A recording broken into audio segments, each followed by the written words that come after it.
Le Barça a un rêve, ramener Léo Messi, mais le club catalan a fixé une condition choquante à l'Argentin. Restez bien connectés, on vous explique tout ça dans un instant. Foot.fr, fournisseur officiel de football.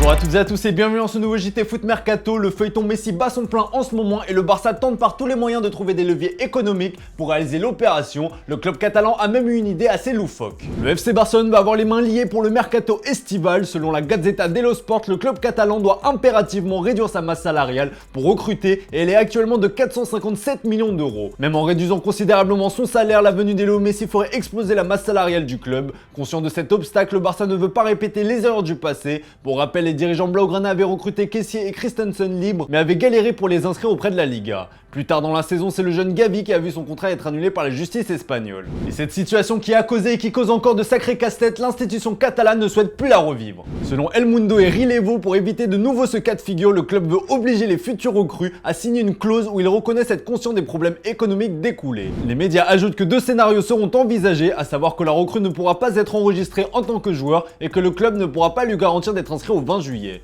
Une façon pour le Barça de se protéger d'un éventuel retournement de veste de la part des joueurs. El Mundo précise que les dirigeants s'engagent aussi à libérer gratuitement sa recrue si jamais il est dans l'une des deux situations, mais aussi à payer le reste du salaire du joueur si jamais son nouveau club ne lui verse pas les mêmes émoluments que le contrat signé avec le Barça. Bref, si Messi veut acter son retour chez les Blaugrana, il ne sera pas à l'abri de se retrouver libre quelques semaines plus tard. A noter qu'une solution est actuellement à l'étude pour payer le salaire de la Pulga. Selon AS, le Barça souhaiterait faire de l'ancien siège de la Masia un nouveau musée à l'honneur de son plus bel ambassadeur, Léo Messi. Ce centre interactif et immersif ferait office de nouvelles sources de revenus conséquentes grâce à ses centaines de milliers de visites et permettrait potentiellement de payer une partie du salaire de l'Argentin. Décidément, le Barça a des idées à foison.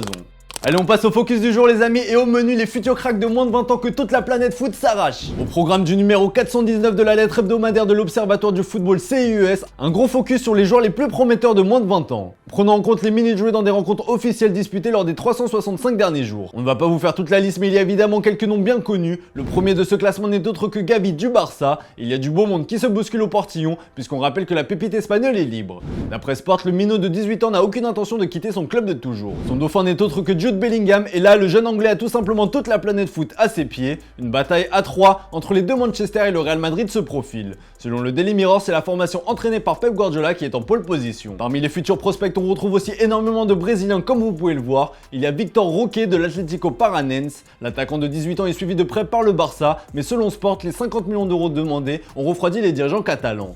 Friand de talent brésilien, le Barça a aussi dans le viseur le crack de Santos Angelo Gabriel. L'ailier de 18 ans a aussi fait l'objet d'une offre de 15 millions d'euros de la part de l'AC Milan cet hiver.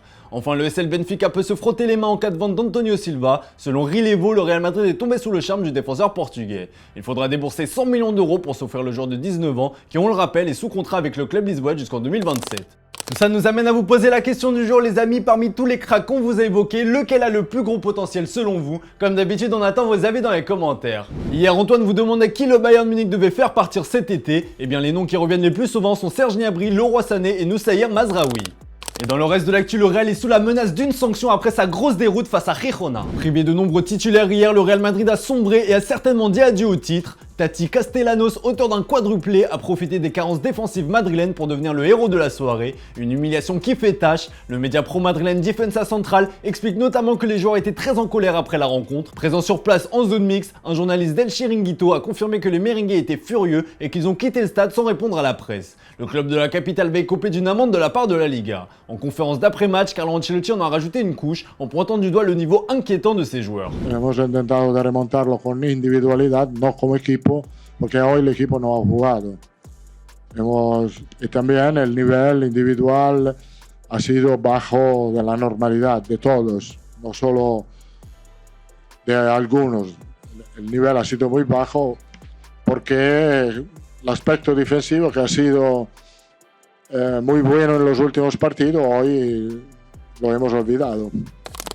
Et Chelsea a enfin trouvé son futur entraîneur, l'arrivée de Mauricio Pochettino n'est plus qu'une question de temps. Libre depuis la fin de son aventure au PSG, Mauricio Pochettino attendait patiemment avant de se remettre en selle et malheureusement pour les supporters de Tottenham, le tacticien argentin va vraisemblablement s'asseoir sur le banc d'un autre club londonien, en l'occurrence celui de Chelsea. Ce mercredi, les médias anglais s'accordent à dire qu'un accord a été trouvé entre Chelsea et Pochettino, tout pourrait même être bouclé et officialisé d'ici la fin de semaine. Il faudra toutefois attendre la fin de saison pour le voir prendre ses fonctions, en attendant c'est Frank Lampard qui continuera à assurer l'intérim et tentera de limiter la casse. Le London Evening Standard révèle que ce dernier va même conseiller Pochettino.